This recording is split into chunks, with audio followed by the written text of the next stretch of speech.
Continuing coverage from our Investigates team tonight into sweeping allegations against the Mary Davis home in Galesburg. Good evening, I'm Kate Kopatich. And I'm William Ingalls. A lawsuit claims the facility put juvenile inmates in solitary confinement for weeks at a time, directly at odds with what state law requires, which is checkups every 15 minutes. Now, a new state report claims the facility continues to struggle and sometimes doesn't even report how often or how long it keeps kids confined. When we first talked to the Mary Davis home last fall, they said the biggest problem was staffing. The constraints required them to confine kids so staff weren't outnumbered, prompting them to ask state regulators for help.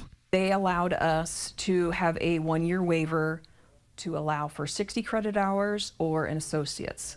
Usually you do have to have a bachelor's in order to work in an institution such as this.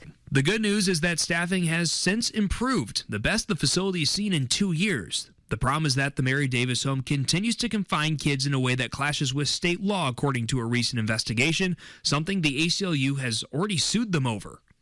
It's just unimaginable that facilities, which their purpose is to care for and rehabilitate kids, are punishing them, disciplining them in excruciating ways. Now, even after multiple state reports and a lawsuit, the most recent inspection by state officials says the Mary Davis home doesn't even record when they confine kids at the facility at times.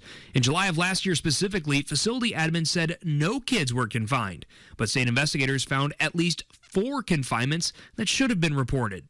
On top of that, interviews with teens detained at the facility revealed another 3 confinements that lasted for hours.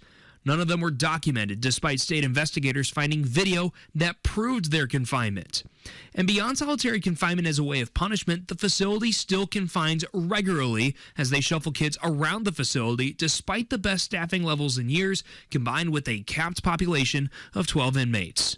Though problems persist for the 3rd documented year on state record, nothing in their report mirrors the confinement claimed in the ACLU lawsuit, which allegedly lasts weeks at a time. That court case is still pending. And the Mary Davis home has declined to comment on that pending litigation at this time.